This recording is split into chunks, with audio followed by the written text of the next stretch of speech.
na kati ya esanga bawelise mosolo ya mbango kokima mbango salake bayo kozoka moninga salake bayo yo salake bayo salake bayo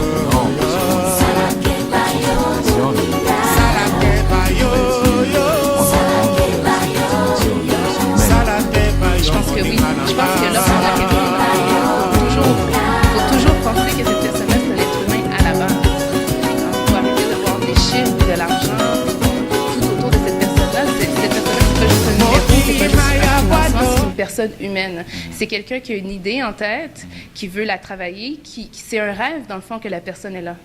Donc, il faut l'aider à développer puis à réaliser son rêve. Donc, il faut arrêter de voir la personne comme un numéro ou bien donc comme de l'argent. Excellent, c'est bravo. Alors, Mérika, oui. Ce travail difficile. Pas difficile. Passionnant. Oui, passionnant. Est-ce que tu rencontres des difficultés? Est-ce que tu as rencontré des difficultés ou tu rencontres des difficultés sur le terrain? Si oui, lesquelles? Moi, je pense, je vois pas des difficultés, je vois des défis. Ah.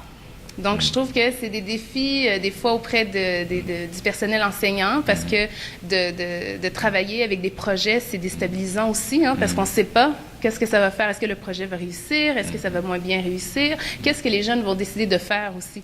On voit que l'enseignant n'aura plus nécessairement le contrôle sur le projet, comme s'il y avait le contrôle sur la matière qu'il allait donner à l'école. Donc, ça, c'est un défi, de convaincre un enseignant. Mais une fois que l'enseignant est convaincu, tout est parfait. Donc ça, c'est un défi peut-être, mais aussi je pense encore là, ça revient à l'image qu'on a de l'entrepreneur. Je pense que des fois, il y a certaines personnes qui réalisent pas que lorsqu'on dit à un jeune quelque chose, le jeune le retient.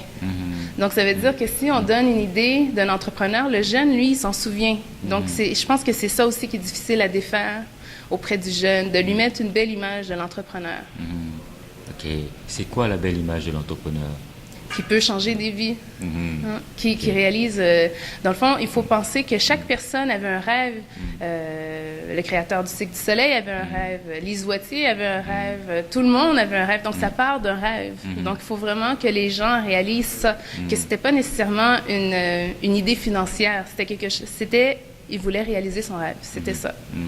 Par la suite, ça l'a amené quelque chose. Ça l'a amené de l'argent, ça l'a amené d'autres choses, mais ça fait en sorte que beaucoup de personnes peuvent travailler maintenant dans ces entreprises-là. Mais à la base, c'était le rêve de quelqu'un. Puis, ces personnes-là sont des architectes sociaux. C'est des gens qui créent une prospérité dans l'économie. Puis, on est fiers, après ça, que ces personnes-là soient reconnues à travers le monde pour, justement, leur travail. Mais les gens oublient que malgré le fait que c'est énorme, malgré le fait que c'est gros, c'était un petit rêve que la personne avait au tout début.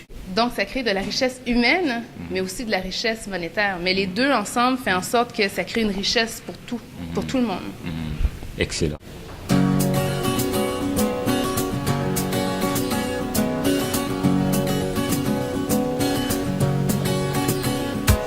Rika, tu parlais de la jeunesse tantôt. Tu sièges au Forum Jeunesse de l'île de Montréal. Oui. Que fais-tu là-bas? Je suis vice-présidente du Forum Jeunesse de l'île de Montréal. Donc, on travaille pour les jeunes. On porte la voix des jeunes, au fait, âgés jusqu'à 30 ans, ici, sur le territoire de l'île de Montréal. OK. Quels sont les sujets phares sur lesquels vous débattez au Forum Jeunesse de l'île de Montréal? De mon côté, moi, je suis en charge de la persévérance scolaire. J'ai les dossiers de la persévérance scolaire, celui du développement économique et de l'économie sociale. Donc, ce sont mes dossiers. Aussi, je représente le Forum Jeunesse à la Conférence régionale des élus de Montréal. Ce sont les dossiers pour moi là, qui me touchent, puis personnellement, mais aussi que je défends aussi là, au Forum Jeunesse. Quel est ton regard sur la question de la persévérance scolaire chez les jeunes? Je pense qu'il y a encore beaucoup de travail à faire. Étant donné que je travaille dans un carrefour jeunesse-emploi, c'est clair que pour moi, ça fait partie de mon quotidien. On le voit tous les jours au carrefour. Le fait de travailler dans les écoles, on voit aussi que c'est un sujet quand même important. C'est quand même un sujet de l'heure. Puis je pense que c'est important aussi qu'on puisse en discuter.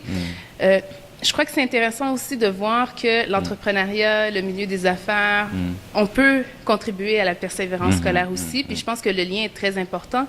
Mais je pense qu'il y a encore beaucoup d'actions qui doivent être posées. Je pense qu'il faut voir aussi que tous les organismes travaillent aussi ensemble. On a tous un petit bout de chemin à faire, des fois seuls, mais parfois ensemble pour pouvoir justement régler ce problème de société qui est quand même assez important, là.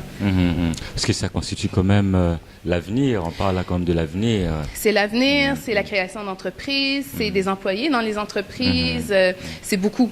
C'est beaucoup, puis je pense qu'il faut miser là-dessus. C'est très important parce que par la suite, on sait aussi que c'est une économie de savoir aussi maintenant. On s'attend pas nécessairement que tous les jeunes puissent aller à l'université, c'est pas ça, mais je pense que c'est important que les jeunes puissent au moins obtenir un diplôme d'études secondaires pour pouvoir justement après ça faire face au marché du travail parce qu'on sait que ces jeunes-là sinon partent déjà derrière beaucoup. Donc, c'est des jeunes qui vont avoir beaucoup de problématiques. On parle pas juste au niveau de monétaire, mais on parle de la santé, on parle de beaucoup d'autres choses. Donc, je pense que c'est important qu'on puisse investir dans la jeunesse là, à ce niveau-là. Que dirais-tu à un jeune qui serait tenté de décrocher? Je pense que peu importe qu'est-ce qui se passe dans la vie de quelqu'un, on peut pas juger. Donc, c'est ça qui est important. Il y a des jeunes qui vivent des choses vraiment difficiles. Puis, je pense qu'il faut les écouter. Je pense qu'à la base, il faut écouter. Il faut pas parler. Il faut écouter. Par la suite, il faut vraiment dire à un jeune de se raccrocher à son rêve.